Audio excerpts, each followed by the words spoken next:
What if the most important move the US Navy makes this decade isn't a missile launch, not a new aircraft carrier, not even a war game in the Pacific, but a decision?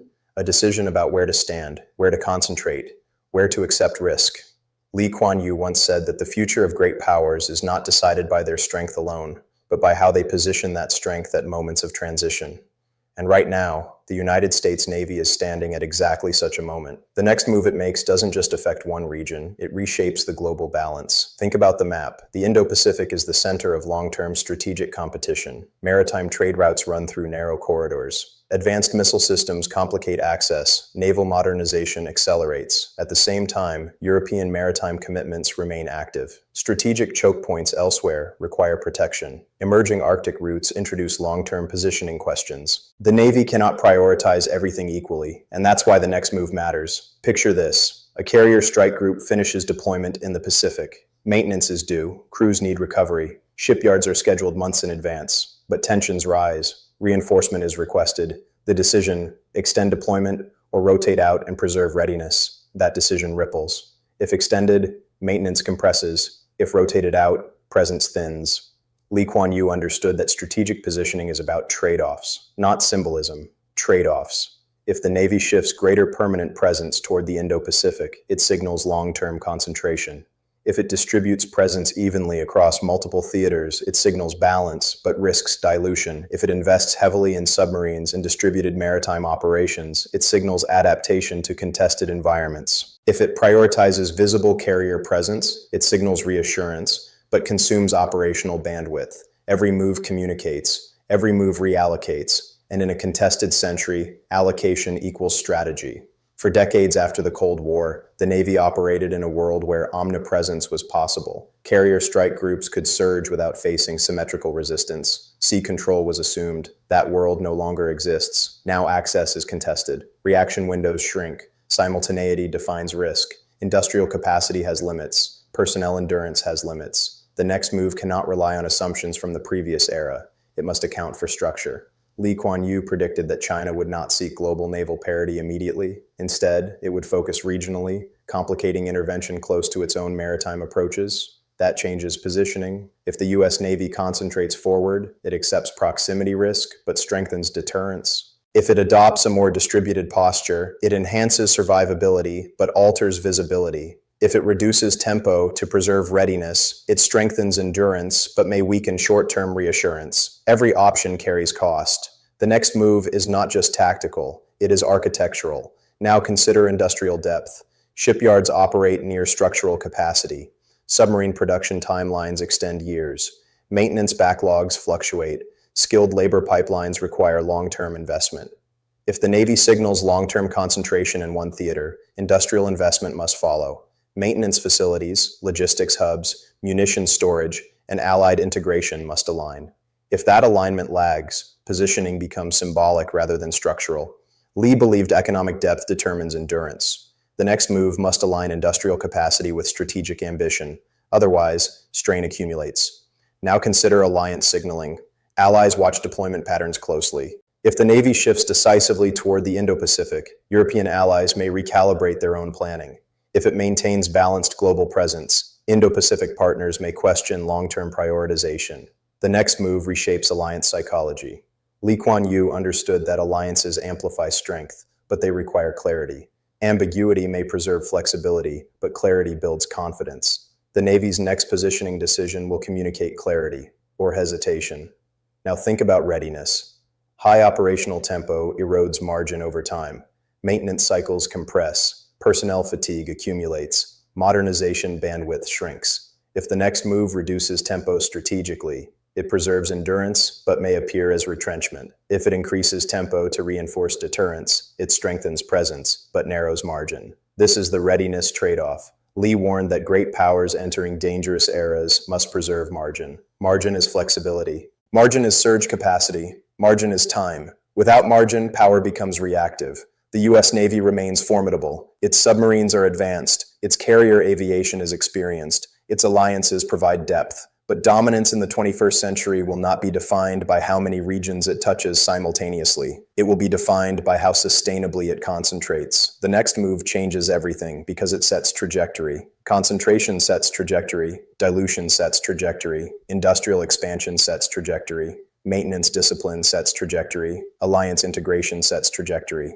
Kuan believed that small decisions at inflection points shape decades. The Navy is at such an inflection. The oceans are denser. Technology compresses timelines. Rivals calculate margins carefully. Two crises can emerge simultaneously.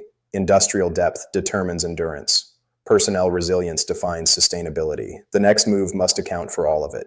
Because positioning is not about today's headline, it is about tomorrow's buffer.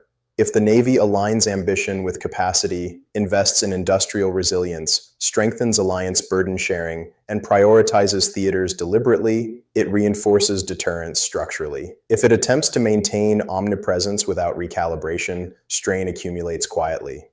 Kuan would argue that the most consequential move is not the one that looks dramatic. It is the one that preserves endurance. The U.S. Navy's next move changes everything because it defines whether the coming decade is characterized by sustainable dominance or compressed margin.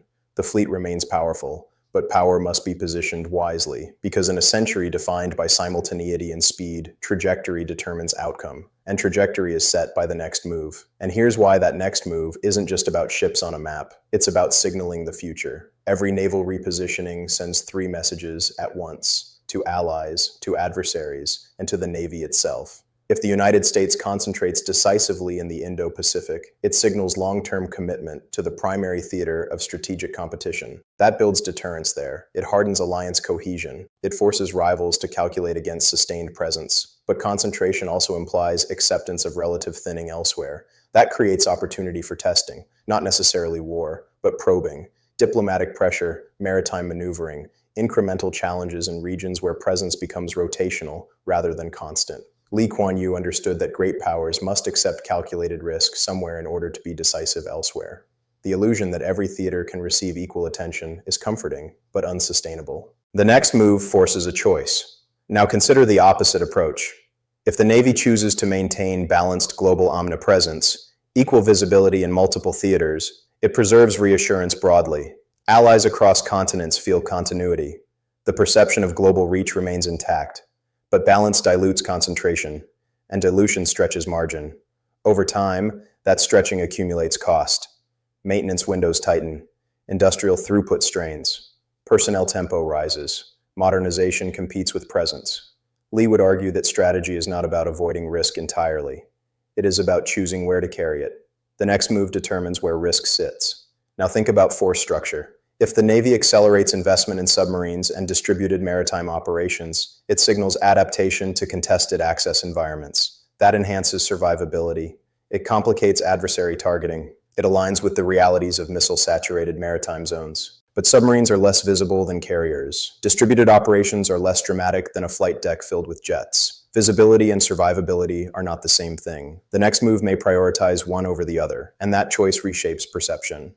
Kuan often emphasized that perception matters in geopolitics. A move that strengthens long-term structural advantage but appears subtle may be strategically superior to one that creates immediate headlines but consumes endurance. Now layer in industrial investment. If the Navy signals a new era of concentration and long-term competition, industrial expansion must follow. Shipyard capacity must increase. Maintenance throughput must expand. Munitions production must scale. Workforce pipelines must strengthen. Without that industrial alignment, repositioning becomes symbolic rather than structural. The next move changes everything because it requires industrial coherence. If deployment patterns shift but production capacity lags, strain compounds. Lee believed endurance rests on economic foundations. Strategy divorced from industrial reality collapses under pressure. Then there's tempo. Reducing operational tempo to preserve readiness margin may appear counterintuitive in a competitive era, but preserving margin creates surge capacity. Surge capacity deters escalation. Increasing operational tempo strengthens visible deterrence, but consumes elasticity. The next move signals whether the Navy prioritizes endurance or immediacy, and endurance wins decades. Now imagine a scenario 5 years from now. Two crises erupt simultaneously. If today's next move preserved margin, expanded shipyard capacity, strengthened alliance burden sharing, sharing, prioritized concentration, the Navy absorbs simultaneity with elasticity. If today's next move maintained symbolic omnipresence without structural reinforcement, simultaneity compresses margin sharply.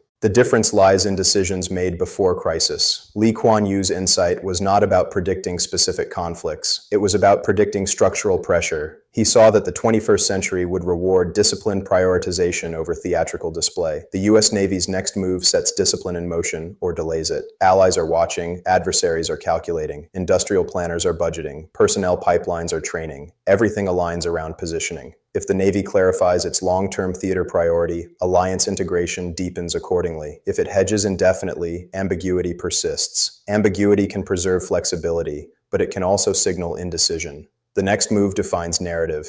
Is this a fleet built for sustained concentration in the primary theater of competition, or a fleet stretched evenly across a shrinking margin?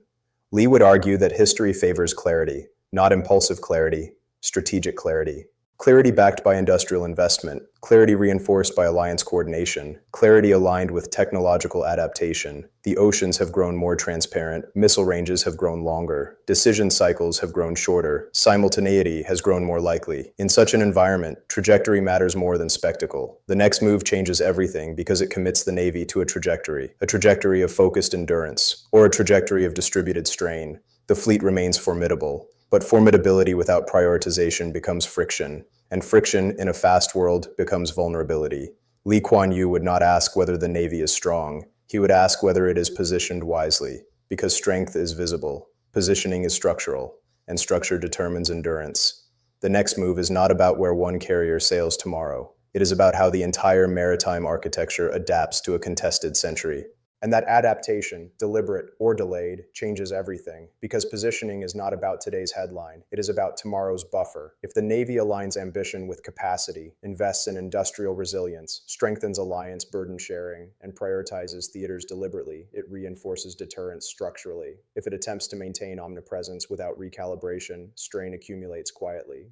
Kuan Yew would argue that the most consequential move is not the one that looks dramatic.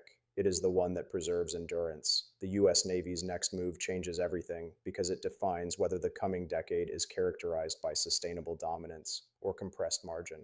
The fleet remains powerful, but power must be positioned wisely, because in a century defined by simultaneity and speed, trajectory determines outcome, and trajectory is set by the next move.